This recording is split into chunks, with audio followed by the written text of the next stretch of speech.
Right then, here we have Ninja 1000 SX. Yeah, first impressions, not overly impressed with the welding on there. There we go. So yeah, here we go. Aberdeen Kawasaki. First of all, it's quite feels a bit heavier than the 750. Seats higher. Clutch is very light. Let's go out on the country road. Clutch is very light. Seats definitely higher up. Comfy though. The old anyone that's ridden the GSX S 750 will know the mirror's not quite right.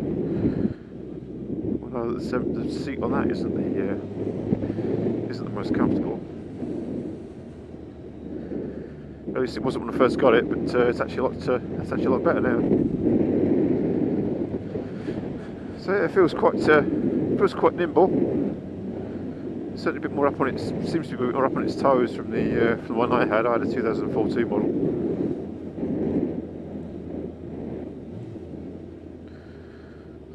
Right this way. Fueling's pretty good. This has got heated grips on it as well. So this is the performance tourer minus the bags. Just got to take them off. There's no point in keeping them on. And it's also missing the exhaust at the minute. They're still waiting delivery for that. So once that's fitted, once it's delivered, that will get fitted. So yeah, fueling feels pretty good. Indicators right where it needs to be, although the indicator switch itself feels a little bit flimsy. I'm sure it's perfectly adequate. Definitely feels like there's more mass at the front of the bike compared to the 750, as you kind of expect. It is a physically bigger bike, although to be honest, I think the weight-wise, I'm not too sure what the weight of this actually is, but there's probably not much in between this and the 750, which is actually quite a heavy bike, around 200 kilos I think it is, which is actually well, it's 10 kilos heavier than the GSX S1000. So different frame, of course, different swing arm. So obviously this has the adjustable screen. I'll leave it on that position for now. It's also in road mode at the minute, as you can see. So we'll give that give it an opportunity in road and see what it's like. We'll head out down the South Deeside Road.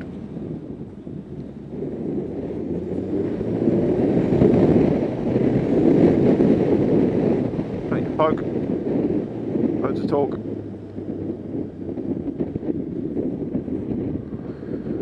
I just find myself holding on the end of the bars a little bit narrower than I thought it might be. Probably just me. So of course this does have the bi-directional quick shifter on it now as well, so it's well up to the modern standards and expectations. I had a S1000R before the GSX S750, and that had the bi-directional quick shifter on it. It was very good. It was a great bike. It had the semi-active suspension, but I'm not sure if all these gizmos are actually necessary, to be honest, which is one of the reasons why I like the 750. Just apart from ABS, okay, it's got traction control, but doesn't really need that, to be fair. Never used it. Just stays at TC1. Never had a problem. On a track day it might come in handy, I suppose.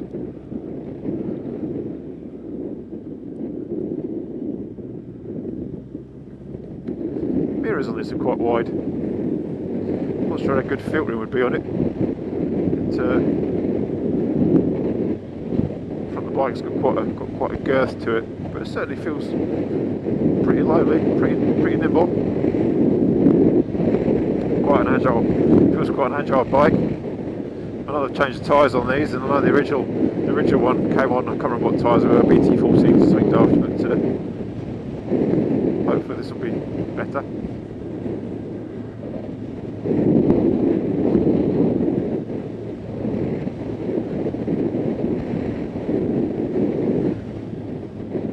Brakes are good. Doesn't suspension feels compliant. Oh yeah, stop the car.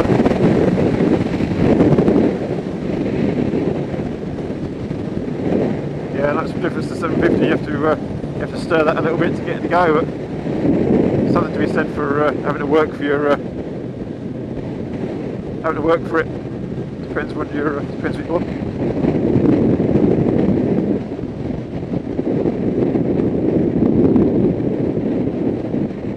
But yeah, so far it's very nice. It's very comfy. Loads of room. I'm 6'4". These are obviously bent, but pegs are swept back a little bit. But I don't find it overly uncomfortable. It's not certainly no less comfortable than the GSX S1000F that I had 2 years ago. I got enough of that on the S1000R and then on the 750.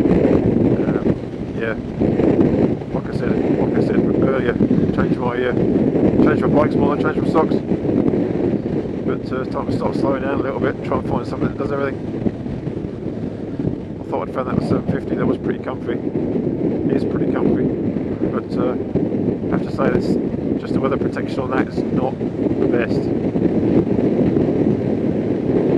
I should expect from a retro, of course. I'll put the screen on it. It has that has improved it somewhat.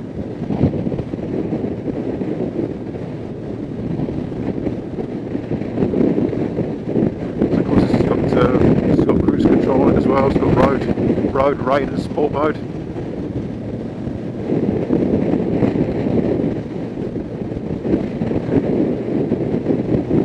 Road at the minute certainly seems to have the right, seems to have enough torque right where you want it, right in the mid-range.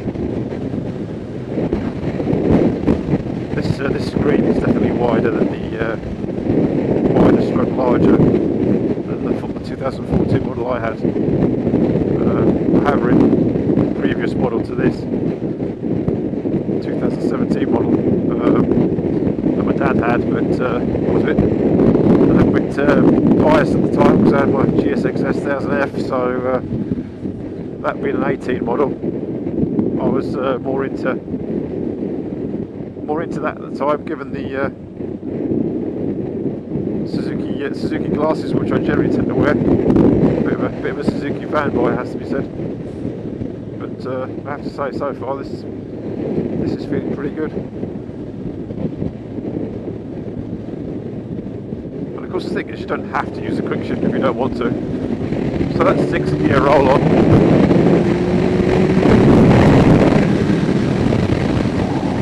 And that was easy. Absolutely easy in road mode. No problem at all. Yeah, you stay there.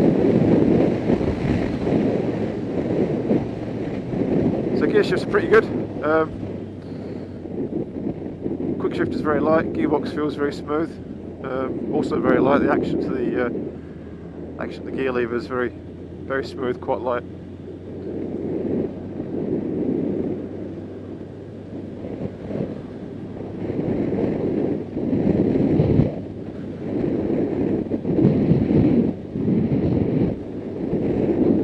Sure if I can get used. I guess it's one of those things you just get used to. But having the mirrors down here on the fairings, a little bit weird. It makes the bike feel bigger than it actually is at the front.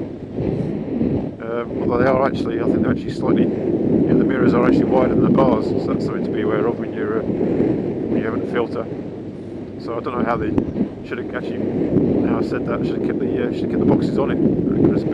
Give me a better idea whether the boxes are actually as wide as the bars or as wide as the mirrors. Not easy to tell. So fourth gear again. Yep, she's quick. She's quick for sure. No doubt about that. Bit of a jerk through the gears with the quick shifter changing up. Even on I would say 3/4 throttle there. Maybe not quite as smooth changing up as the S1000R was, but to be fair, that wasn't that smooth when I first got it, and after its first service, there was a noticeable difference. So I guess obviously it's to do with the fueling and the mapping and the ECU, I guess. I'm sure that would change. This bike's not done very many miles, so how many miles it's done I don't actually know. But I know it's low because it's only been on the road for a week.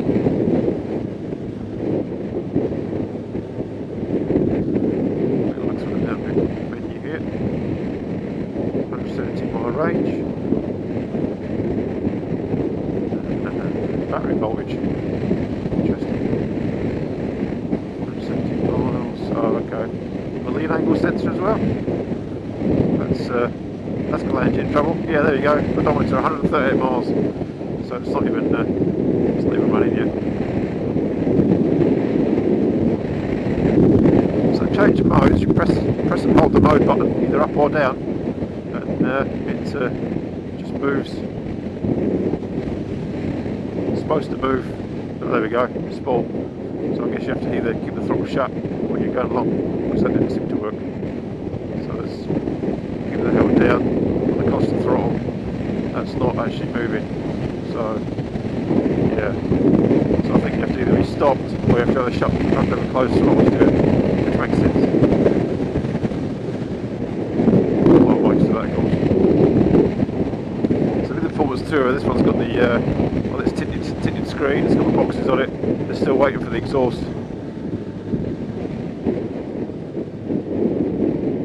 And heated grips, of course, which I believe is aftermarket or ridiculous amount of money. Yeah, it's quite a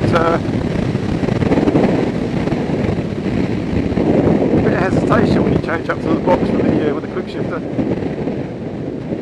But still, you didn't have to use it.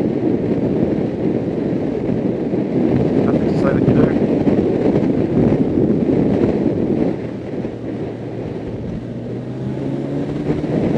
Oh, she's got some go. Gearbox is smooth though. So handle-wise, she's very compliant on the road. Certainly smoother than I expected. Smoother than the 750 was. I would say it's on par with the S1000R and the semi-active suspension. So it's quick shifter down the box, down the fourth, right up as up in its corner. It's a bit of a lean off. Oh yeah.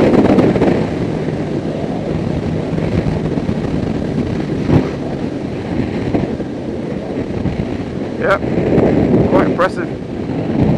Quite impressive, I have to say. I have to give this, I actually adjust this screen to see what it's like, but so far, even this position for me, it's pretty good.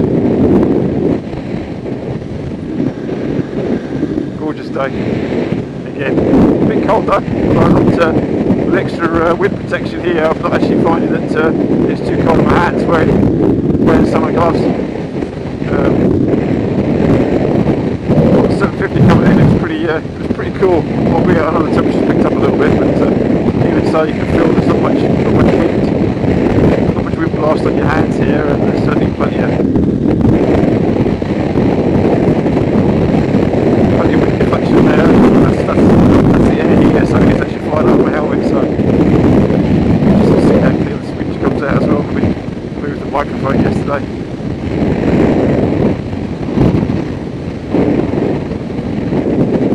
So far so good. She's certainly comfy, no doubt about that. Plenty of room to move your legs. Takes care of me. It's plenty of space. Engine's gone quiet though. Needs a bit of attitude. Stick a full Lex-Tech system on it, I think. Set headers in an end can, just to make it sound like a proper bike. And yeah, I think I do like this paint scheme as well. Back the tight.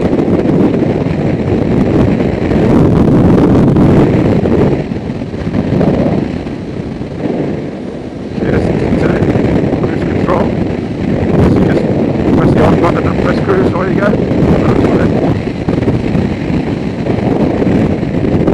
And you set the cruise, so you've got to use the down button.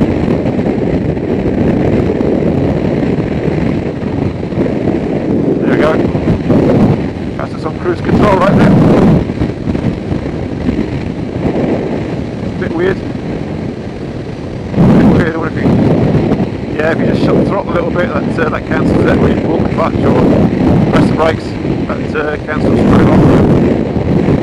So to say 60, depending on the speed limit, 63 set, so I think off on the gas there, so that's good.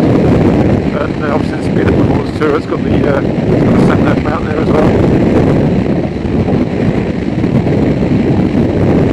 Yeah, it's interesting, doesn't need much of a twist on the throttle to stop to cancel the cruise control, so that's quite neat.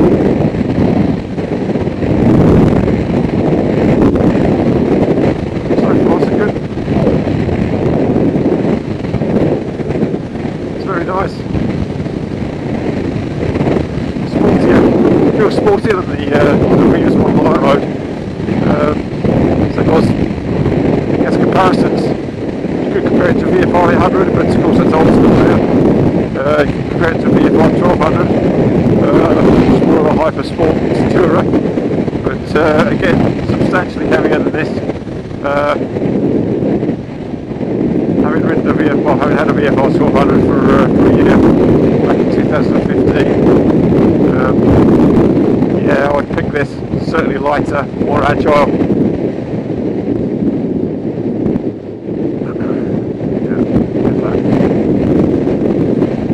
Yeah, lighter and more agile than the VFR 1200 for sure, and just as much fun. Certainly, agility is a big thing. VFR was a good bike, but damn, it was a heavy beast. Wasn't that great on fuel. Well, I was fully expecting to get 200 miles out of a tank on this, judging oil documentation and range that they suggest you can get out of this. I'm not going to quote it on here, I don't know what it is, but this bike's guaranteed to be 180 miles of a tank anyway, so. But yeah, so other than the VFR 1200, obviously it's the GSX-S 1000F. Let's go.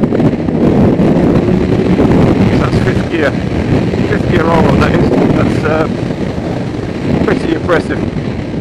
From top to fifth gear, that's not bad at all, that. So yeah, GSX-S 1000F would be the closest rival to this. Haven't had one, I've had a 2018 model. I would say this is definitely suspended better. The fueling on this is a different league to the 1000s, that's why I actually got rid of the 1000F, because I've got annoyed with the suspension on it. Not very budget, not very soft. Overall it's a good bike, K6 engine. I'm a Suzuki fan, but I have to say this is yeah, definitely a better overall package. 1000F is, I would say, is probably sportier than this, but the problem being, of course, is that it's now grossly in need of an update. 1000F doesn't have, it's got touch control, but it doesn't have the quick shifter, which, yeah, it wouldn't be a deal breaker for me, I have to say. But that and the modern electronics, I guess it's just the way the motorcycle industry is going, isn't it? It just, everyone expects to have the latest and greatest toys. I will hang a left here.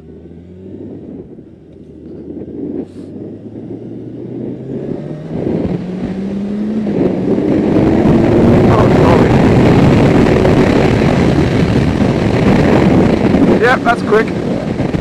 That is seriously rapid. That's seriously rapid. She gets a wriggle on. So let me establish the performance on this is definitely not lacking by any means. It's actually deceptively quick as well. I think it covers ground a lot faster than you give it credit for. Yeah, it's about 1000F. Yeah, it's probably the closest rival to this. Although of course it's not designed. It never was designed to be a sports tourer called the Suzuki. They said it's a comfy sports bike. Yeah, well I'd say this is a comfy sports bike and it's got touring capability. 1000F of course doesn't come with panniers, there's no option for that unless you buy aftermarket. It has to be a Motec or whatever. Doesn't have bi-directional quick shifter. Subframe is not actually engineered to carry a pillion plus luggage. Although it will carry a pillion obviously. But with this, it has been engineered to do so. It's also got a preload adjuster on the back of the GSX, so that's a big boom for sure. Yeah, and I guess obviously with the GSXS, it doesn't have cruise control, it doesn't have directional quick shifter, it doesn't have your full TFT dash, it doesn't have Bluetooth connectivity, which this does. Do you need that? Probably not, no. If you want to tour on the GSXS, you can certainly throw some panniers over it. You can certainly fit your own quick shifter if you wanted to. There you go, see? Controls, positions, everything. Yeah, you can fit your panniers, you can fit an exhaust, change the suspension, but given the price difference, well, there is no price difference between this and the GSXS 1000F. They're actually relatively close to the same list price. Why would you? Which is one of the reasons why I actually changed my 1000F for the S1000R, albeit at the sacrifice of weather protection, which again was a bit of an issue. But I didn't think it was an issue, but it turns out that the economy doesn't want to go away. So, but yeah, this is very nice, I've got to say. Noticeably different to the model I had. Much better for it.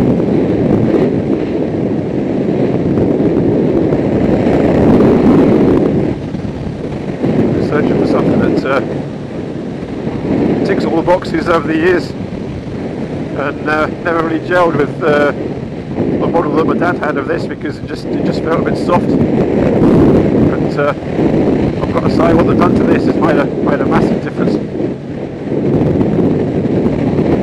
The throttle response is a lot lighter as well. It's more instant, definitely sportier. I don't know. I am riding it in sport mode at the minute. I would certainly say it's more urgent than it was in road. I'm not going to bother with rain mode because it's obviously just going to dull the power down anyway, which is understandable. Oh. I'll pull in here because obviously you're not going to reverse. There you go. Oh, you didn't have to do that. It's very nice of her. Thank you. Okay. So let's have a little run out this way.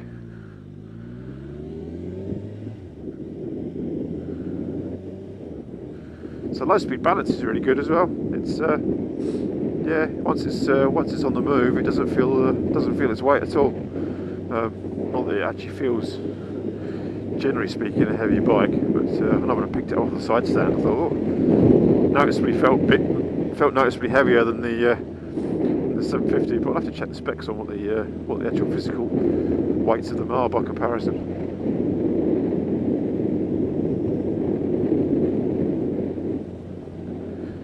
But so far, so good.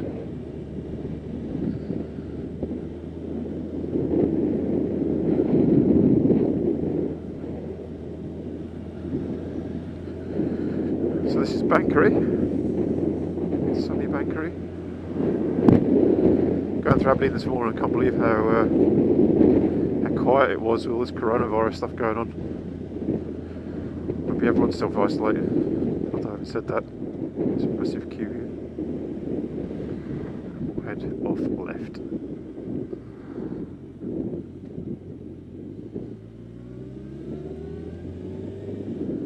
It just feels a little bit too sanitised. It needs a bit of attitude, something to shout out that it is something a bit special. I think so. I think a motorbike should. I think a motorbike should sound like a motorbike. You don't really hear the bike at all until it's in the higher revs there, and then it does usually get that growl from the airbox like we got earlier.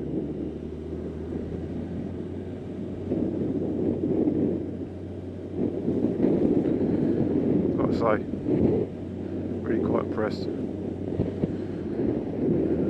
Quite like to film with it though. See what these mirrors are like, because they do feel a bit wide. You can always put take them off as a blanket plates on, I suppose, and stick them on the bar ends if you wanted to.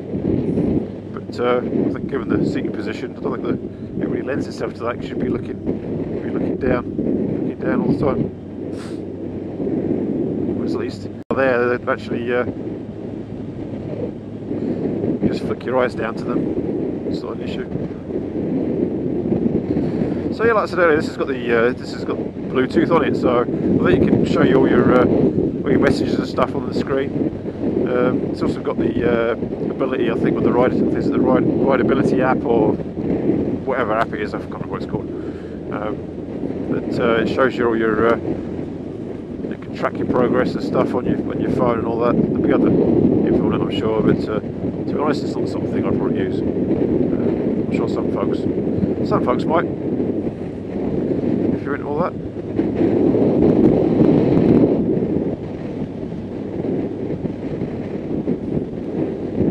So I think we'll go all the way to go to Thailand and back or something.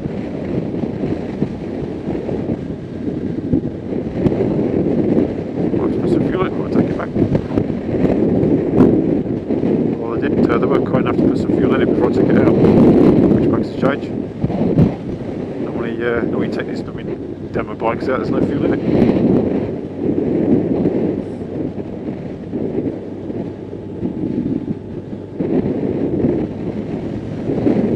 Things I don't like about it,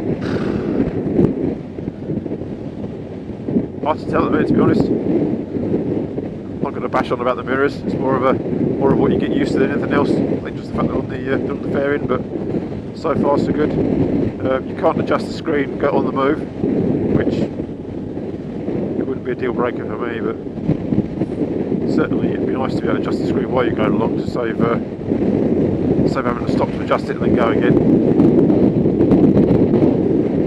A bit of a petty requirement, I'm sure. Again, not a massive issue. It's just something that'd be nice to do. But also, I guess it keeps the cost down for either design R&D purposes or also, saves going on electronic screens.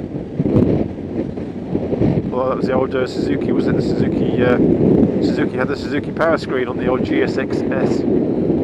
GSX 1000F, was it? Can't remember what it was. Can't remember what it was called.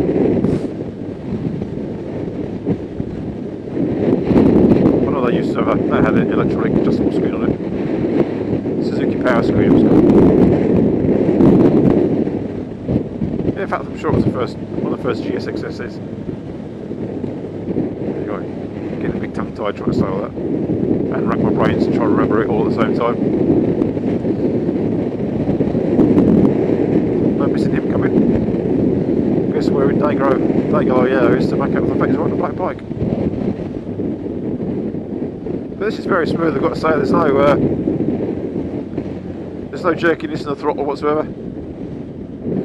Really can't fault the fueling at all. Night and day compared to the GSX S1000F I had. That was a bit snatchy on the old fueling. Well, that can be resolved with a remap, an ECU remap if you want to. But to be honest, you shouldn't have to. It should just be right straight out the crate, like the suspension. Okay, so there we go. So that's a quick shifter going up through the box at very low speed, and it's pretty smooth.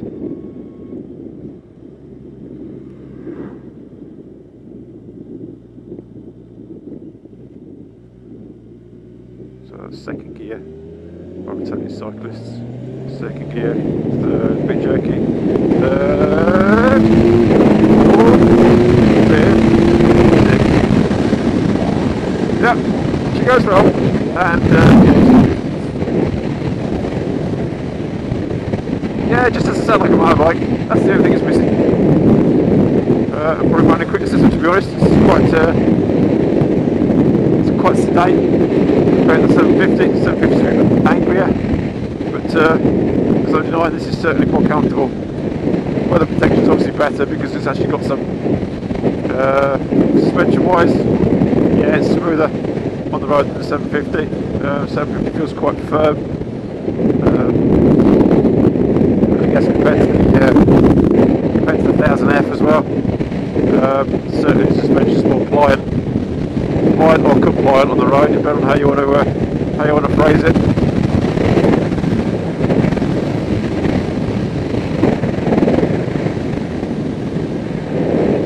Definitely better quality for sure. But, you know, maybe Suzuki will come up with the goods. They'll change the suspension, improve the suspension on the F. Maybe give it a new dash to align with the Katana. Give it a few more bits and pieces and just modernise it a bit as is required. Bring it up to the industry expected standard, and maybe it'll be a Suzuki virus in plain Jane clothing. Who knows?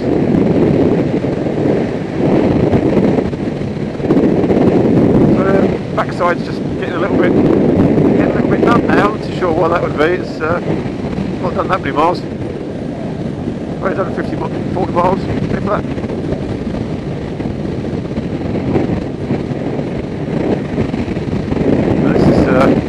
This is really nice. Struggling for negatives, which has always got to be a good thing, and the fact that it doesn't sound like a motorbike.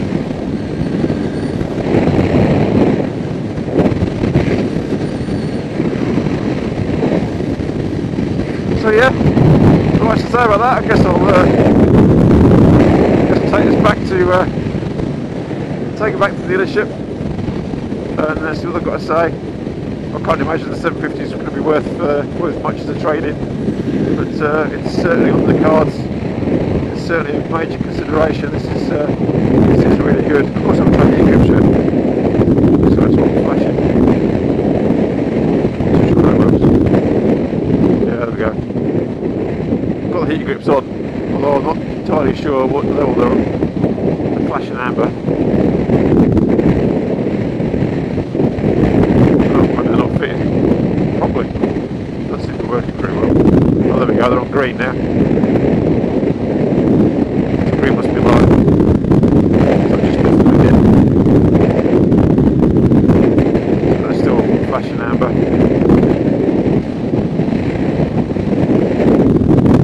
Still green.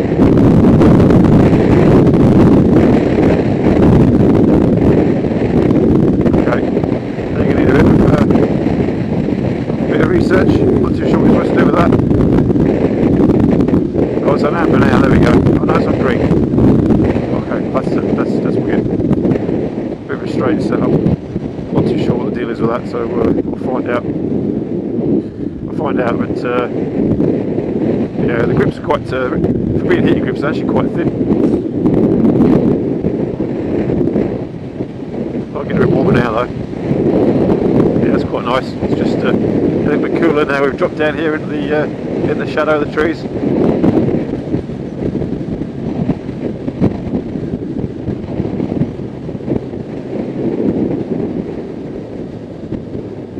They're working okay anyway. But I think there's a aftermarket. I mean, I guess it depends on what model you wanted to buy. You go for the standard model with nothing on it, and then go for a set of Oxford heated grips. Well, they 60 quid.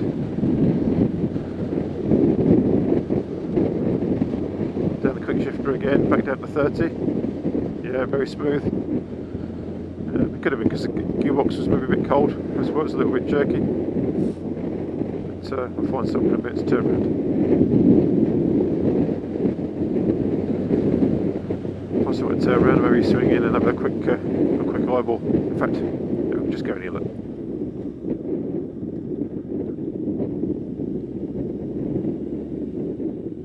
There we go. Keep clear. We will. I'll just jump off. Of course, this has got the port there for the USB cable.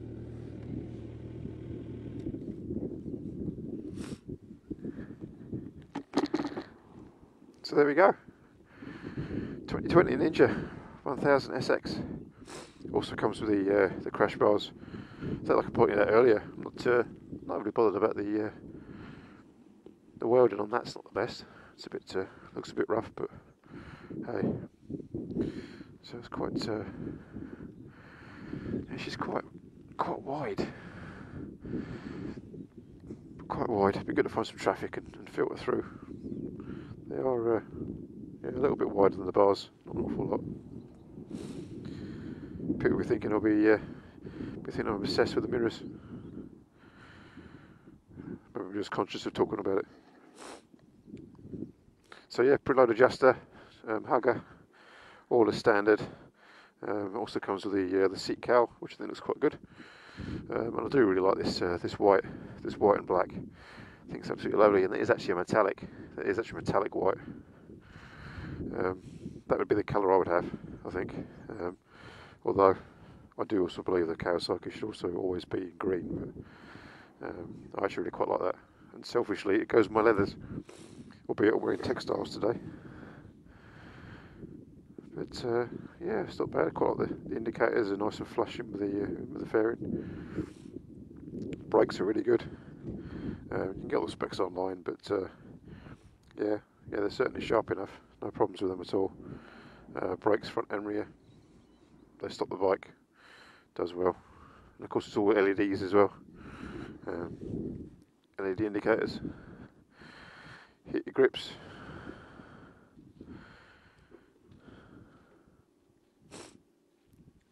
Yeah, so you can go through the modes here with the different buttons.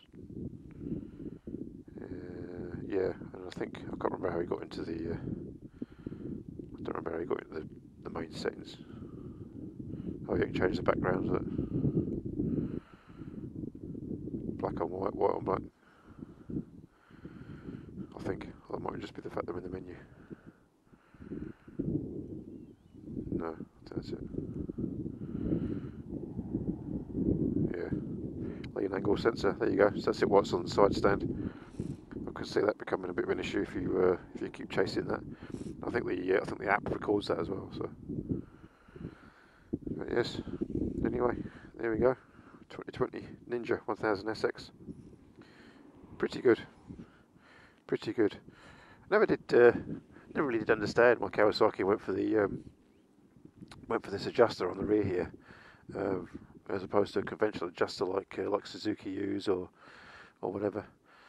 Because you have to, I know you have to rotate, loosen that off and rotate this, I think. But whatever, it is what it is. But yeah, I'd stick a full system on this. Get a Lextech, get a set of Lextech headers, get an end can, save weight, add more power. Not that it needs it, but if it actually sounded like a motorbike, then I think you'd want a winner. I'm honestly not too sure what else you'd want out of a motorcycle. It's got that upright riding position as well. It's a bit like your sit up and beg, like your V-Stroms or whatever. Obviously, doesn't have its own suspension travel, but that slightly more upright riding position is certainly more comfortable for longer distances, and it still feels sporty, but you're not losing comfort. Very good. Right. Enough waffling. Let's go back to base. RTB. So it's got a strange starter on it. You have to slide that down. A bit weird. Actually, I think what I'll do is I'll adjust the brake as well. Stick that on. That's better. I quite like the span on one. I'll change the clutch as well. That's better. Right. Oh, while we're here, let's try the screen. So that was in that position. Let's try it there. That's in the highest position for me. Oh. We'll try it in its highest setting, and we'll see what sort of difference that makes. It'll either be worse or no better.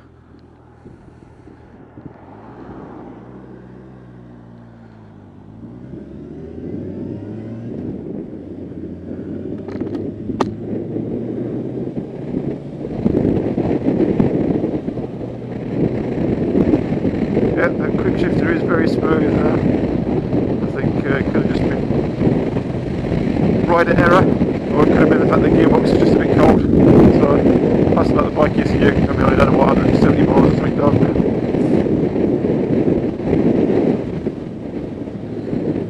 seeing a massive difference.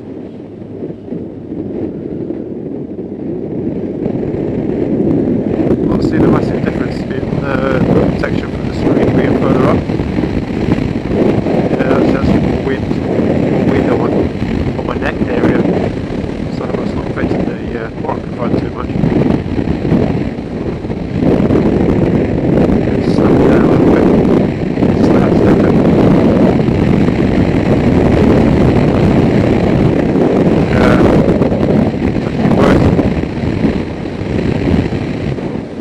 There we go.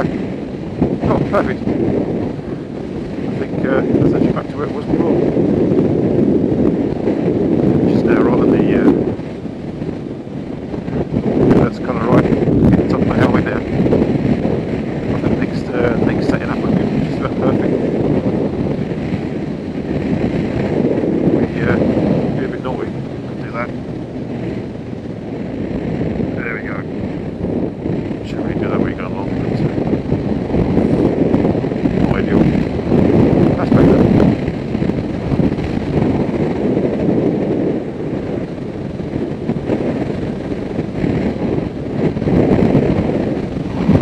Yep, mightily impressive, I have to say. Mightily impressive. If only it had a Suzuki badge on the tank, it would be absolutely ideal for beggars can't be choosers. So yeah, I'm interested to see what Suzuki come out with in the next 18 months, 24 months, because certainly their GSXS needs an update.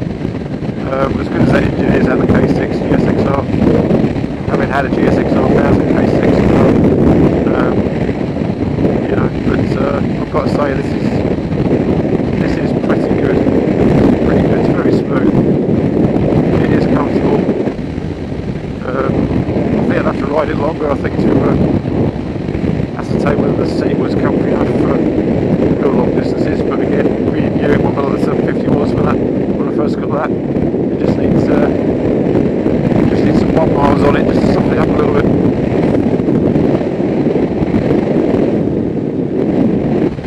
But so far, so good. Right then, well, I'm just headed back to the dealership now, so I'll sign off. But thanks for watching. Thanks for listening to my ramblings. And be safe, ride safe, and we'll catch you again soon.